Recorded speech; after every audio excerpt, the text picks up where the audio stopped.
selamat sore JS Podcaster, saya Andri.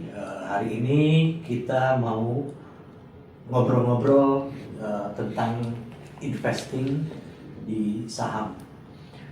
Di JS Podcaster kali ini kita akan juga menampilkan memperkenalkan JS Portfolio, dan kemudian saya juga hari ini ditemani sama teman saya, Tara. Saudara ya? Oke. Saudara, sepupu. Tapi Tar, kan JS Portfolio itu kan udah 3 tahun nih. Dan 3 tahun ini kan episode perdana ya, episode pertama untuk podcastnya JSP. Nah, mungkin buat yang belum tahu kenapa tiba-tiba ada JS Podcast ini, kita kan awalnya tahunya adalah JS Portfolio. Mungkin lu bisa tanya-tanya ke siapa sih dibalik semua ini.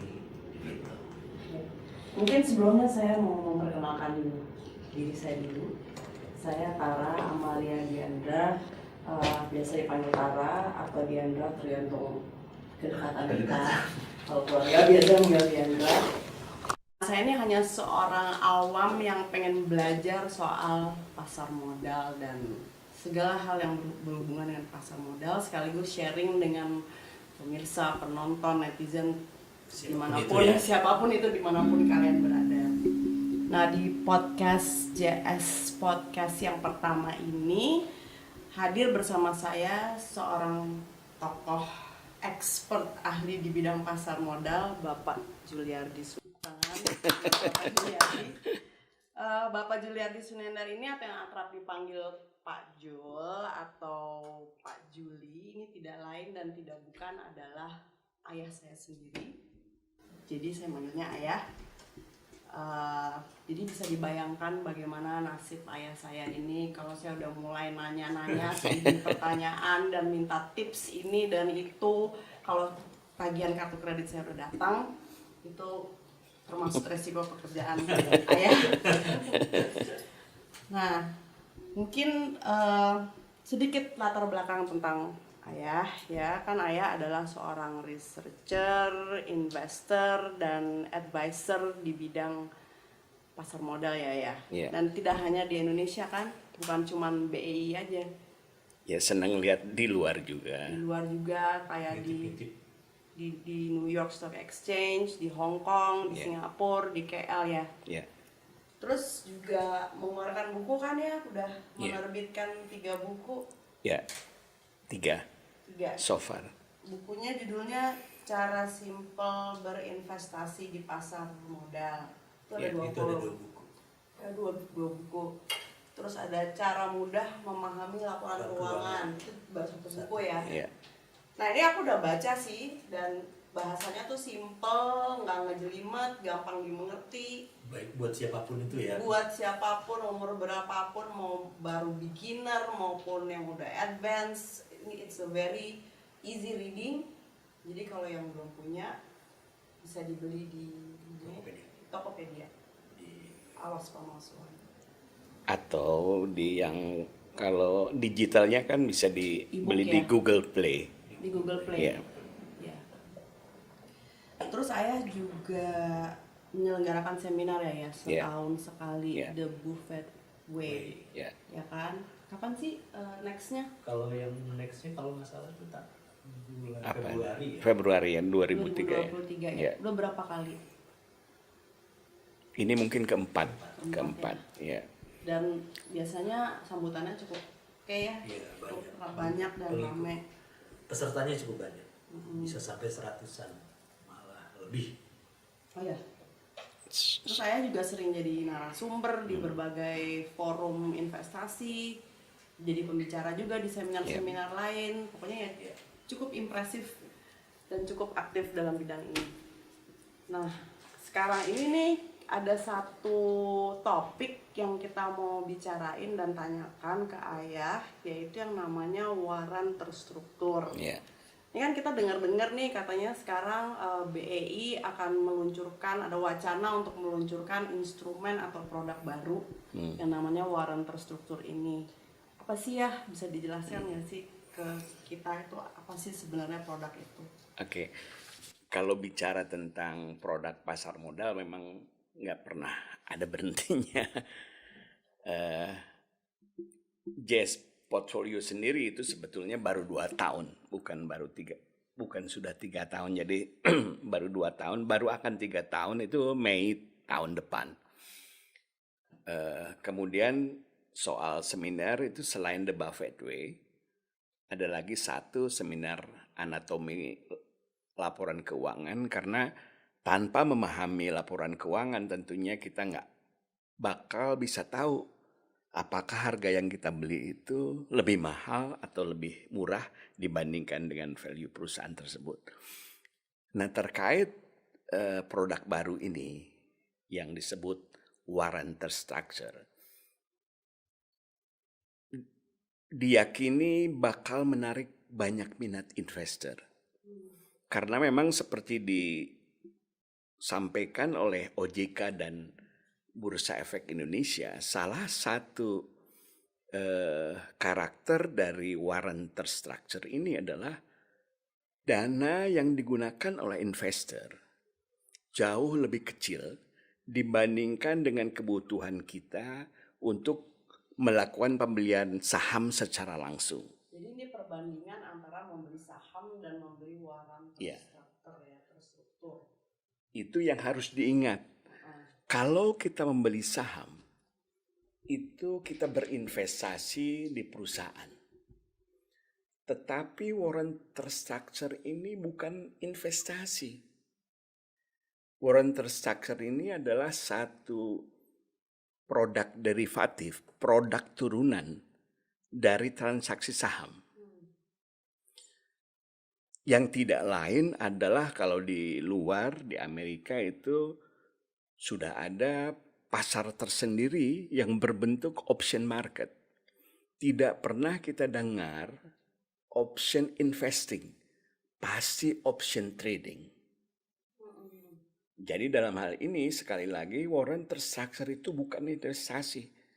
Ini adalah produk instrumen di mana kita bisa melakukan trading. Kalau trading itu kita lakukan dengan benar, memang potensi keuntungannya bisa sangat besar. Sebaliknya, kalau kita melakukan cara perhitungannya salah, karena warrant ini bukan investasi, ini berbentuk kontrak. Ada periode tertentu yang harus kita lihat. Kalau kita beli saham, kita beli katakanlah BRI 2000. Karena menurut perhitungan kita, ini adalah harga yang wajar. Tapi kan kita tidak bisa kontrol harga di bursa. BRI bisa naik, bisa juga turun.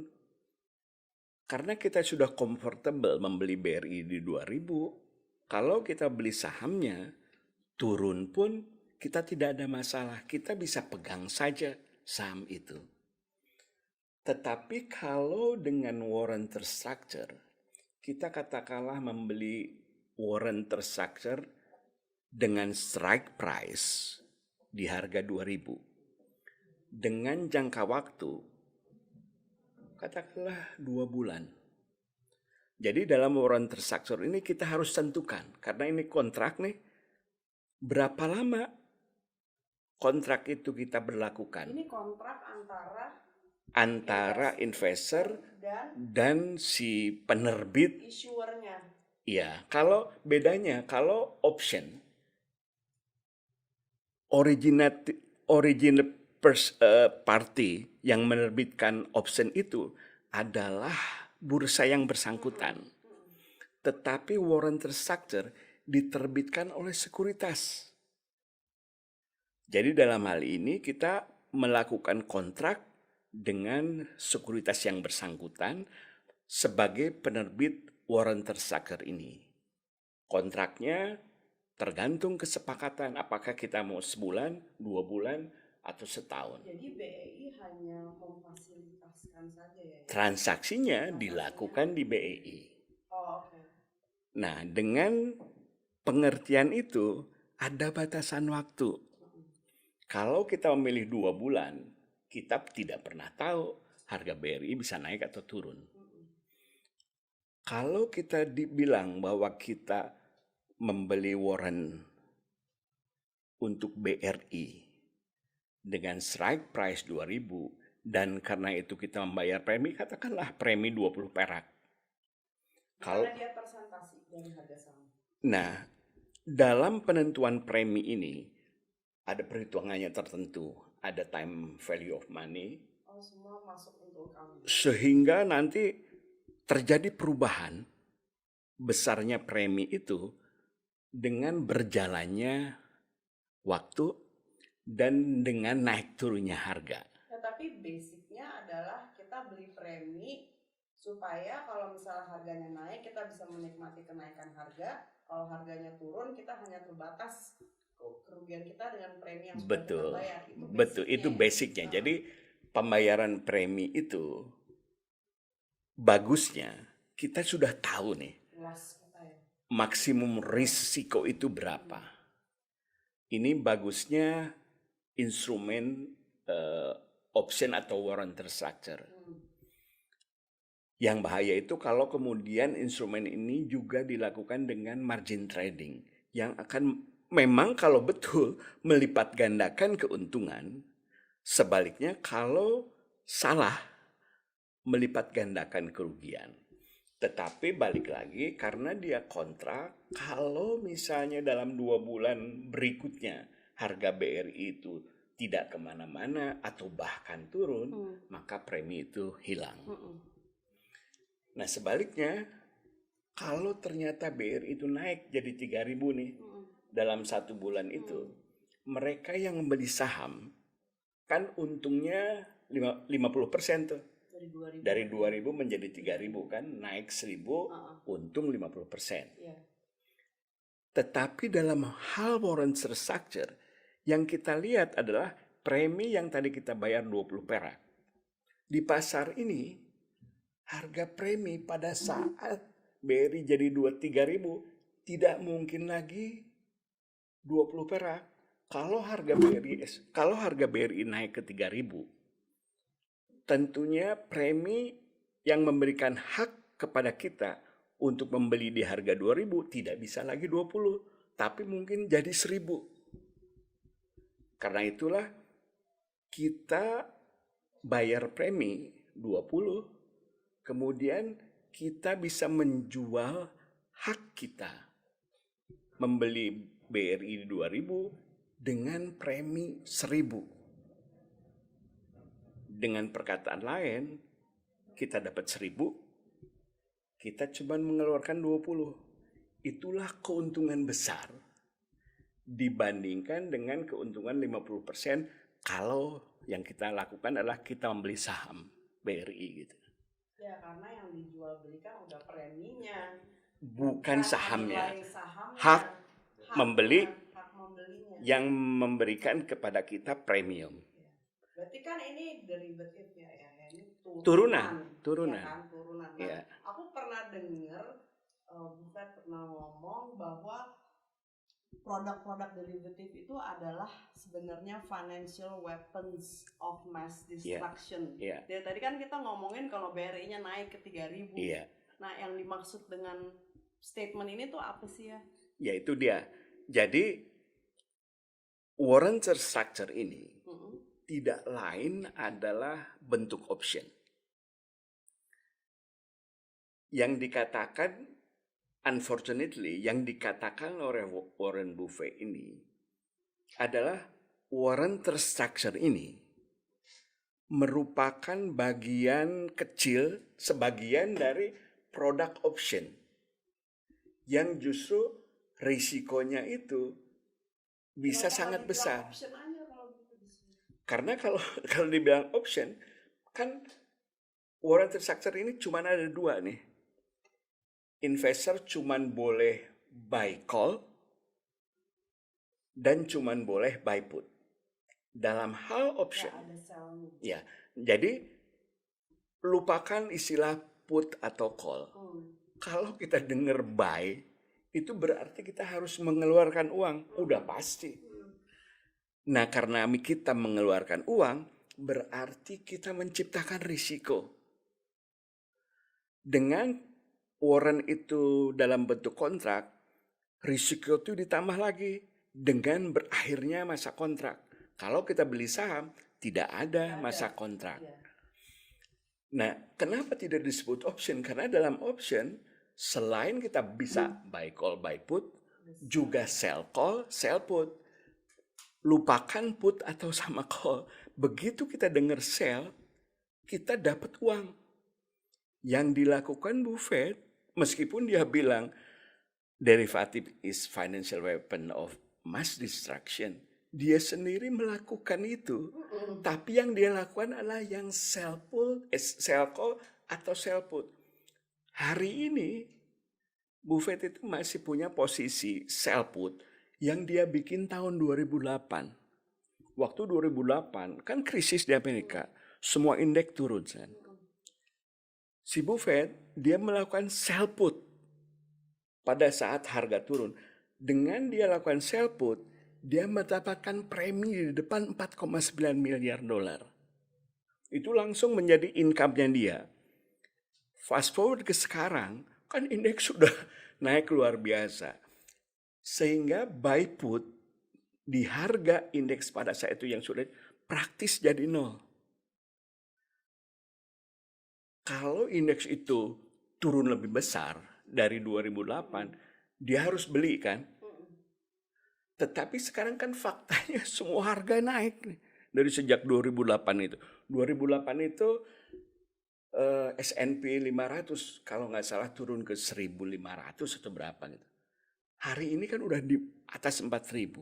Jadi praktis buy put, hak untuk menjual di 1.500, praktis nol harganya. Jadi premi yang dia sudah terima di depan itu udah menjadi income 100% tanpa ada risiko. Nah, jadi itulah kenapa dia mengatakan bahwa derivative is financial weapon of mass destruction, tetapi bukan berarti dia tidak melakukan derivatif. Yang dia lakukan adalah Mungkin biar dia yang melakukan sendiri orang lain. itu juga yang seharusnya Dia pasti untung. itu juga yang seharusnya dipahami. Kenapa di Asia atau termasuk di Indonesia yang ditawarkan sekuritas itu hanya warrant tersaker, bukan option. Karena kalau investor kan cuma boleh buy put atau buy call. Begitu investor buy call, kan pasti ada lawannya, which is securities company itu yang melakukan sell call, yang menerima premi. Itu dia, the house itu pasti menang. Bandar pasti menang. dan player, investor belum tentu menang. Gitu.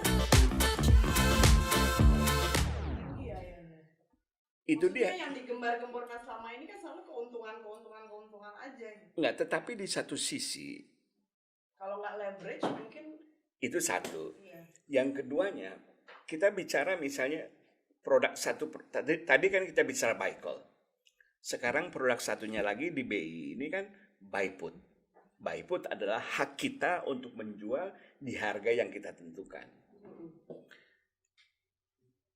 Produk ini sama seperti pisau, bisa bikin celaka, hilang uang, atau sangat bermanfaat untuk kita bikin kalau kita mau masak gitu. Nah, buy put ini kita bisa lihat seperti itu. Kalau ada saham, seperti kemarin contoh saham di New York Stock Exchange itu yang nggak jelas tiba-tiba harga jadi $990. Dari Waktu IPO sebulan sebelumnya harganya $7. Tiba-tiba harga jadi 2.200, turun ke 990. Market cap-nya lebih besar dari Goldman Sachs sama JP Morgan. Padahal dia sales-nya cuma $25 juta. Market cap-nya bisa jadi $400 miliar. Kan doesn't make sense. itu disebut gorengan. Gorengan. Jadi memang Saham gorengan. gorengan itu memang tidak hanya terjadi di Bursa Efek Indonesia saja. Di bursa seperti di sana juga sangat mungkin, bukan sangat mungkin, sudah sangat sering terjadi. Kemarin kan trader JP Morgan udah jadi tersangka karena melakukan bermain seolah-olah, itu istilahnya spoofing kan, seolah-olah ada transaksi besar, bid atau offer besar, tetapi kemudian mereka tarik atau tambahkan dalam setiap saat, bisa berganti-ganti. Kalau di sana itu yang kayak begitu, kalau ketahuan itu dihukum penjara sama didenda. Di Indonesia mungkin masih belum ada tuh seperti itu. Jadi kalau misalnya lihat transaksi bid offer begitu tebal di atas atau di bawah, itu belum tentu mencerminkan keadaan yang sebenarnya. Tapi balik lagi ke Warren Tersucker ini, yang buy put itu. Kalau kita anggap pasar udah terlalu tinggi, kan buy put hak untuk menjual di harga yang kita tentukan dengan premi yang kita bayar. Itu sebetulnya bisa menjadi alat hedging juga buat kita. Kalau kita takut atau perhitungan kita anggap bahwa harga akan turun, daripada kita menunggu sampai turun ke bawah sekali, kita bisa melakukan buy put dengan membayar premi. Katakanlah misalnya kita beli harga BCA di harga 7.000. Tetapi kita takut nih kalau pasar turun, harga BCA juga bisa turun nih. Kita bisa buy put dengan strike price harga BCA bisa 7.000, bisa 6.900, bisa 6.800, dan itu menentukan premi yang harus kita bayar. Katakanlah kita. Jadi bukan cuma ke atas ya, ke bawah juga bisa. Bisa. Dalam kasus option atau warrant Tersucker itu ada istilahnya at the money, out of the money, in the money. Kalau harga BCA 7.000, strike price 7.000, kita sebut itu at the money. Kalau kita strike price-nya 6.800, itu in the money. Kalau strike price-nya lebih tinggi, kita sebut out of the money. Begitu juga kalau buy call. Nah, jadi itu bisa digunakan sebagai cara kita untuk hedging. Kita bayar deh premi 10 perak atau 15 perak, tergantung perhitungannya. Pada saat ternyata bursa ambrol, BCA turun ke 6.000, kita sudah terproteksi. Karena kita boleh jual di harga 6.800. Jadi itu kita bisa gunakan juga sebagai alat untuk hedging kita. Berarti yang mengeluarkan harus siap dengan likuiditas dong, karena dia punya hak untuk menjual, berarti kan dia harus beli. Dan dia pasti udah punya sahamnya tuh. Mana yang nantinya harus dijual, mana yang harus dibeli. Atau dia juga melakukan transaksi yang sama, macam-macam lah sekuritas. Si The House ini, kan? Itu pasti ketat itu persyaratannya. Sekuritas yang dibolehkan BI untuk melakukan transaksi warrant Tersucker ini pasti ada persyaratannya. Jadi nggak semua anggota bisa mengeluarkan warrant Tersucker. Tidak. Dan ada persyaratan kayak MKBD-nya harus berapa? Pasti ya. Dan selain itu juga pasti BI menentukan nih saham mana yang boleh digunakan untuk transaksi ini. Tidak mungkin misalnya saham yang nggak jelas begini, atau misalnya produknya itu tidak saham, bisa juga ETF. Yang keranjangnya berisi katakanlah LQ45, saham-saham yang liquid saja yang masuk di keranjang itu. IDX 30. Yaitu IDX 30 adalah mungkin 30 saham terbesar yang memiliki market cap terbesar. Jadi tidak bisa sembarangan gitu loh. Okay. Terus menurut Ayah sekarang ini apa sih contohnya, udah ada pilot project-nya atau saham apa yang udah dicoba-coba untuk oleh BI? Rencananya itu kan tanggal 25 September nih. Berarti sebentar lagi. Sebulan lagi. Iya. Nah, kalau kita baca beberapa pengumuman itu tanggal 25 September akan dimulai. Tetapi Ayah belum tahu persisnya itu saham mana atau ETF mana yang digunakan untuk. Tetapi buat investor yang sudah ada di BI sekarang mungkin sudah bisa feeling melihat-lihat gitu saham mana yang kurang lebih kalau naik atau kalau turun. Bocoran kisi-kisi. Oke, jadi intinya adalah orang membeli waran terstruktur dengan harapan saham itu harganya akan naik gitu kan ya? Itu kalau buy call. Itu kalau buy call. Tetapi kalau buy put justru sebaliknya. Oke. Kalau dia ngarepin harga akan turun, yang dilakukan adalah buy put. Oke. Jadi Karena ada kewajiban beli di harga segitu. Enggak, kalau buy put bukan kewajiban. Kalau kita bayar bukan kewajiban, hak. Oh iya. Jadi kalau buy put kita punya hak untuk menjual di harga yang kita tentukan. Sebaliknya kalau buy call hak untuk membeli di harga yang kita tentukan. kalau misalnya harganya naik nih ya, kita Iya. strike price-nya dari misalnya harga 7.000, strike price-nya 7.500. Terus ternyata harganya naik sampai 8.000. Keuntungan kita tuh cuma di-cap di 7.500 karena itu sesuai dengan kontrak. Jadi kita nggak bisa menikmati sampai 8.000 ya kan? Enggak. Tadi ulangi coba pertanyaan. Kan kita bayar premi dengan harapan harganya naik. Iya. Terus strike price-nya 7.500. Iya. Ternyata harganya naik sampai 8.000. Iya. Tetap aja kita dapatnya di 7.500 kan? Iya, karena hak beli kita. Ini yang buy call atau buy put? Yang kalau harga naik tuh buy call atau buy put? Itu buy call, tetapi kan katakanlah harga sekarang 7.000. Oh, Waktu- jadi karena ini derivatif kecuali kalau kita beli sahamnya Iya. ya. Jadi kita bisa menikmati sampai 8.000. Oh, Ya, betul. hak beli kita kan di 7.000, mau 7.500 mau 8.000 kan nggak ada hubungannya dengan hak kita. Haknya 7.000. Jadi harga naik 7.500, premi pasti akan berubah. Nah sekarang kita nggak ngomongin jual beli preminya, udah kelar gitu kontraknya. Jadi kita akan mendapatkan harga saham itu di harga 7.500 walaupun sahamnya misalnya naik ke 8.000. Waktu pertama kali ya, yang kita bilang kan bukan hak beli di 7.500, hak beli di 7.000 dong. Nggak ada hubungannya tuh 7.500. Oh. Ya kan? Jadi kalau di dalam, katakanlah kontrak kita 2 bulan. Sebulan mungkin 7.500. Turun lagi 7.200. Tetapi bulan berikutnya naik ke 8.000. Kan itu masih dalam kontrak kita. Jadi kita beli di 7.000 terus kita bisa jual di sini gitu. Di 8.000. Ya, oke.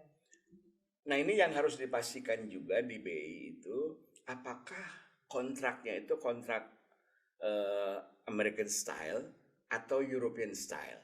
Kalau American style, at any time kita bisa square. Tetapi kalau European style, kita cuman boleh pada saat expiry date-nya itu. Nah, ini jadi ini yang Ayah belum tahu juga, harus dipastikan mana yang dipakai BI ini. Apa belum ditentukan? Pasti udah ditentukan lah. Cuma belum diumumkan. Ayah belum baca. Berarti ribet juga ya orang mau beli saham terstruktur ini. Waran terstruktur. Iya, waran terstruktur itu banyak banget perhitungan yang harus diperhatiin. Tapi kurang lebih pikiran dasarnya adalah kalau kita anggap saham itu akan naik, maka yang dipilih adalah buy call. Sebaliknya kalau saham itu kita perkirakan akan turun, yang dibeli adalah buy put. Nah, makanya ini juga nentuin nih, bisa seminggu, bisa 2 hari, bisa sehari. Karena itulah ini mungkin bisa menjadi produk yang menarik perhatian banyak orang gitu. Karena kan fokus pelaku pasar sekarang ini yang lebih banyak adalah mana nih harga yang akan naik 2 hari atau seminggu. Iya. Nah, daripada investor itu pusing-pusing, aduh akan naik atau akan turun, mesti buy put atau buy call, itu apakah advice itu ada dalam JS Portfolio yang ayah dirikan? Sekarang ini masih belum ada karena yang tadi dikatakan bahwa JS Portfolio fokusnya adalah investment. Bukan trading, tetapi tidak menutup kemungkinan kalau nanti ada orang yang memang bisa in charge fokus melihat trading ini, bisa saja kita sekali waktu berikan gambaran ini menarik. Tetapi bisa dibayangkan kalau JS Portfolio itu kan tujuannya sebulan satu saham, habis itu 15 menit cukup gitu. Kalau trading ini bisa-bisa pagi kita bilang bahwa ini menarik nih, mungkin siangnya kita udah harus kasih tahu nih, square deh transaksi yang tadi pagi dilakukan gitu. Jadi memang ini different ball game gitu lah. Dan sangat cepat ya. Sangat cepat gitu lah. Meskipun bisa sama seperti saham, bisa terdapat peluang yang sangat susah untuk ditolak gitu. Peluang itu yang juga mungkin cara seperti itu kita bisa gunakan juga untuk warranted structure ini gitu. Ya seperti contoh kemarin itu, sayang aja kemarin itu kan nggak ada transaksi itu kan nggak terjadi di Bursa Efek Indonesia gitu. Sudah cukup jelas nih. Ya. Mungkin kalau ada yang mau ditanyain lagi atau ada yang kurang jelas bisa di email ke mana atau? Yes. Kalau buat yang mau nanya-nanya buat podcast nanti bisa ditanyain ke jspodfolio22@gmail.com atau jspodcast22@gmail.com. Dan bisa dilihat juga di Instagramnya Pak Juliardi Sunendar yang followernya udah puluhan ribu. Bisa dilihat di situ, bisa DM langsung. We're open to any inquiries, pertanyaan atau concern atau apapun. Ada WA-nya kan? Ada WA-nya juga. WA-nya ke 0812 1123 7900. Nanti dicek aja di deskripsi. Oke. Thank you. Mungkin sebelum kita tutup dan pamit, karena masih berbau-bau 17 Agustus kemarin, saya mau mengucapkan selamat Hari Kemerdekaan Republik Indonesia yang ke-77. Apa tadi slogannya? Tunggu. Sehat apal. No. Pulih lebih cepat, bangkit lebih kuat. Dan IHSG tahun ini pasti lebih baik dari indeks Wall Street. Amin. Jadi buat yang baru dengerin, baru belajar saham, baru meletek ya, langsung aja kepoin ke jspodfolio.id. Gitu aja Kalita. Oke. Thank you. Oke. Terima kasih ya. Untuk Sama-sama. Terima kasih Om. Sampai Terima kasih. podcast Sampai di berikutnya. podcast berikutnya. Oke. Dah. Bye.